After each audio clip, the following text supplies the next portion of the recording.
આશ્રય ના હોય તો વ્યક્તિ ભલે તપ કરતો હોય એના કારણે અહંકારી બની જાય. બીજું ઘણું બધું જ્ઞાન મેળવવાની કોશિશ કરતો હોય એને શુદ્ધ જ્ઞાન નહીં મળે. તસ્માચ્ચ તપસામ સંગાત સોહંકારી ભવે જનઃ. તપ કરે પણ તપનો એને અભિમાન થાય અને તપના કારણે અહંકારી થઈ જાય. અને જ્યારે અહંકારી થઈ જાય તો અહંકારીની છેલ્લે તો દુર્ગતિ થાય છે. કારણ પરમાત્માને અહંકાર સ્વીકાર નથી. પરમાત્મા કોઈનો પણ ગર્વ રાખતા નથી. જા સુનામ હૈ ગર્વ પ્રહારી. મોટા મોટાનો ઘમંડ જેમને તોડી નાખ્યો છે. એટલે પરમાત્માને આગળ કોઈ ઘમંડ કરે તો એ ઘમંડ કેવી રીતે પૂરો થાય?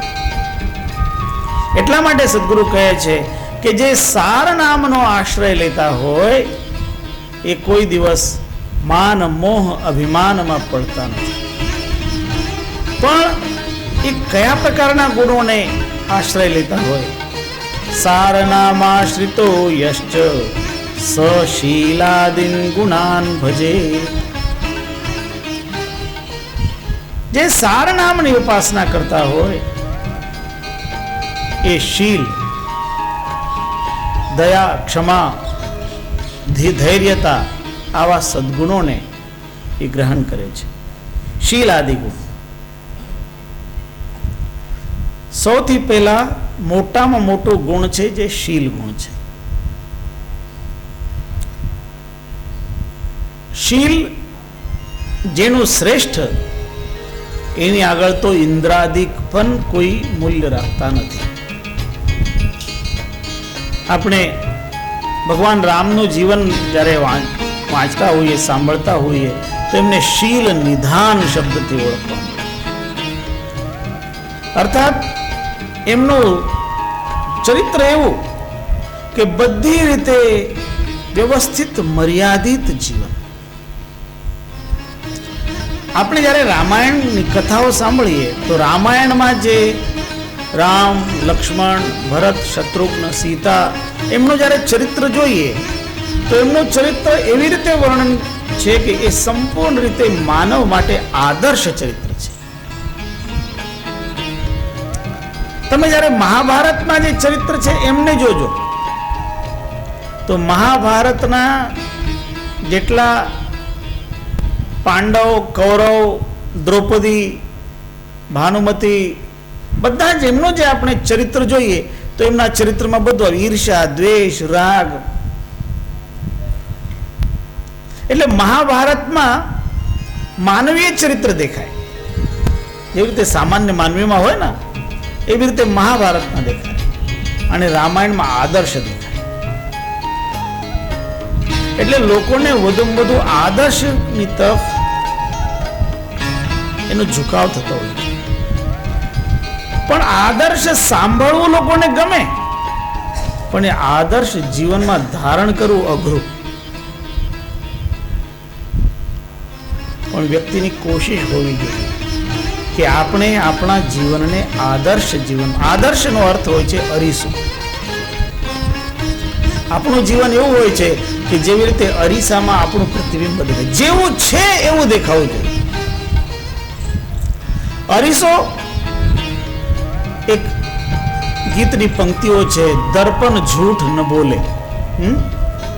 દર્પણ એટલે અરીસો. અરીસો તો એની સામે જે હોય ને એને પ્રગટ કરે.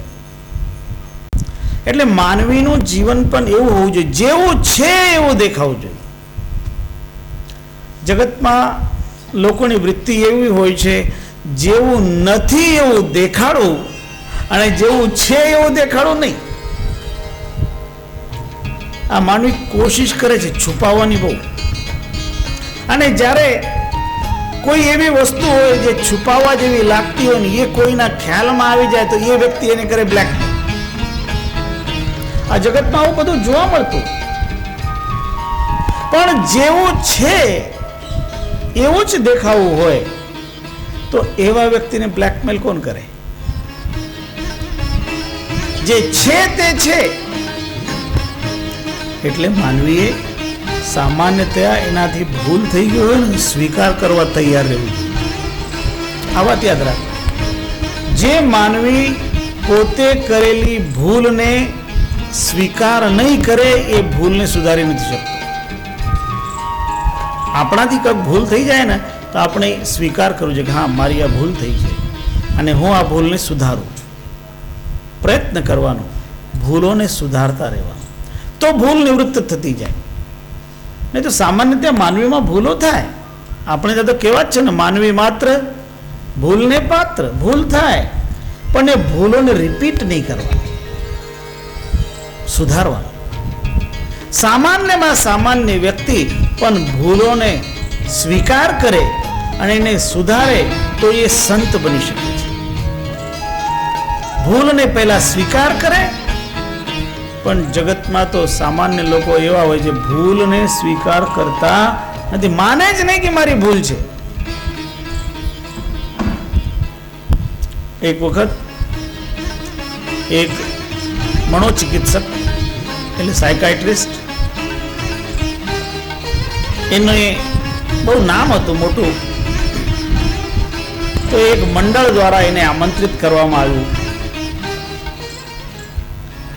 ત્યાં કોઈ વિશિષ્ટ પ્રોગ્રામ હતો અને એને વ્યાખ્યાન આપવા માટે આમંત્રિત કરવામાં આવ્યું. તો ઘણી બધી બીજી વ્યવસ્થા કરવાની હતી અને વ્યાખ્યાનમાં થોડાક 15-20 મિનિટનો ટાઈમ હતો અને એ તો ટાઈમસર આવ્યા હતા, પણ આયોજકોનું થોડું મંડળ હજી થોડું ઢીલું હતું.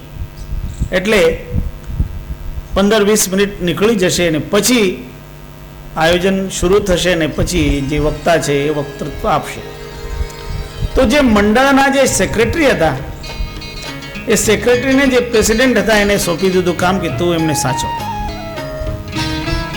એ જે સાયકાઇટ્રિસ્ટ છે એમની સાથે એને ઓફિસમાં બેસાડી દીધું.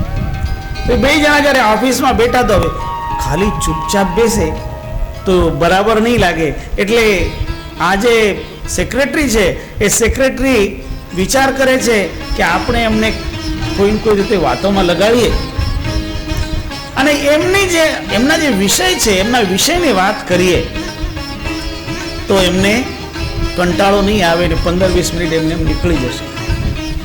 તો એ ભાવથી આ સેક્રેટરી એમને પૂછે કે તમે તો બહુ મોટા સાયકાઇટ્રિસ્ટ છો, બહુ મોટા મનોચિકિત્સક છો, તો કોઈ માણસ મેન્ટલ છે એની પરીક્ષા તમે કેવી રીતે કરો? હવે એનો જ વિષય, મનોચિકિત્સકનો વિષય, એટલે એને સમજમાં આવ્યું કે આપણે એમની પાસે આવી વાત કરીએ તો એ 10-15 મિનિટ નીકળી જાય. તો એ મનોચિકિત્સક કહે કે કોઈ વ્યક્તિ મેન્ટલ છે કે નહીં એની પરીક્ષા કરવા માટે અમે એને સરળમાં સરળ પ્રશ્ન પૂછીએ. તો કયા પ્રકારનો પ્રશ્ન પૂછો? તો અમે એમને પ્રશ્ન પૂછીએ કે એક મોટા વીર વ્યક્તિ, જેવી રીતે બાજીરાવ પેશવાનો દાખલો એ કહ્યું. બાજીરાવ પેશવાએ મોટી મોટી લડાઈઓ લડી,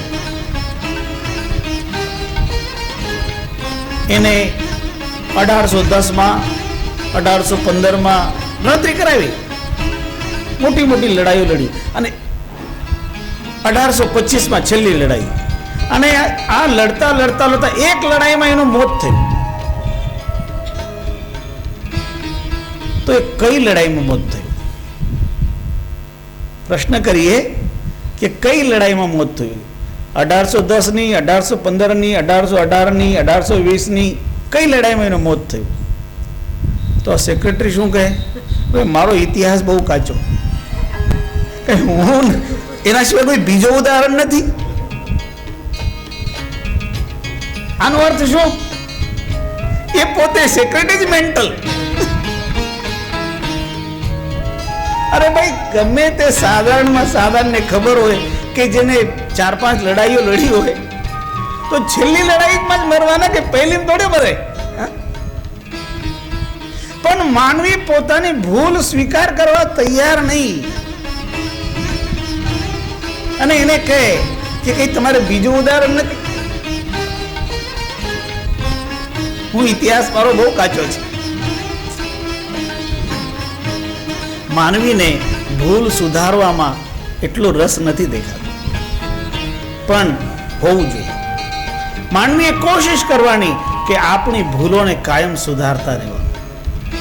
અને જે વ્યક્તિ ભૂલોને સુધારવાની કોશિશ કરતો હોય એ ચોખ્ખો થતો હોય છે, એને સ્વભાવ સુંદર બનતો હોય છે. એટલે ખાસ કરીને વ્યક્તિએ શીલવંત બનવાનું, વિવેકી બનવાનું.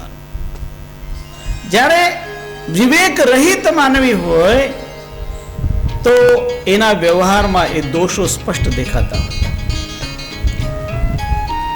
અને વિવેકયુક્ત માનવી હોય એ જ વ્યક્તિ શીલવાન બની શકતો. શીલ સદાચાર, શીલ આચરણની પવિત્રતા. જે આચરણની પવિત્રતા વાળા છે એમની મહાપુરુષોએ કાયમ પ્રશંસા કરી છે. આચારા લભતે આયુ, આચારા દીપ્સિતા પ્રજા, આચારા ધનમક્ષયમ, આચારો હંત લક્ષણમ, દુરાચારો હિ પુરુષો લોકે ભવતિ નિંદિતઃ. ઘણી બધી સદાચારવાન વ્યક્તિની મહિમાનું વર્ણન કરવામાં આવ્યું છે. એટલે સૌથી પહેલા ગુણ ધારણ કરવાનો હોય એ શીલ ગુણ. એટલે જ કબીર સાહેબ કે શીલવંત સબસે બડા, सब रत्नों की खान, तीन लोक की संपदा, रही शील में आन.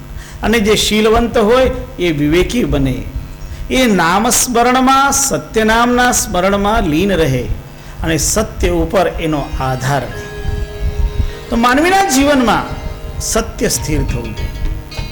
એટલે એ સાર નામનો એના જીવનમાં આધાર એને લેવું પડતો હોય છે. સાર નામ આશ્રિતો યશ્ચ સશીલાદીન ગુણાન ભજે. જે એવી રીતે સાર નામનો આશ્રય લેતા હોય તે શીલ, દયા, ક્ષમા, ધૈર્ય આદિ સદ્ગુણો જીવનમાં ધારણ કરતા હોય છે.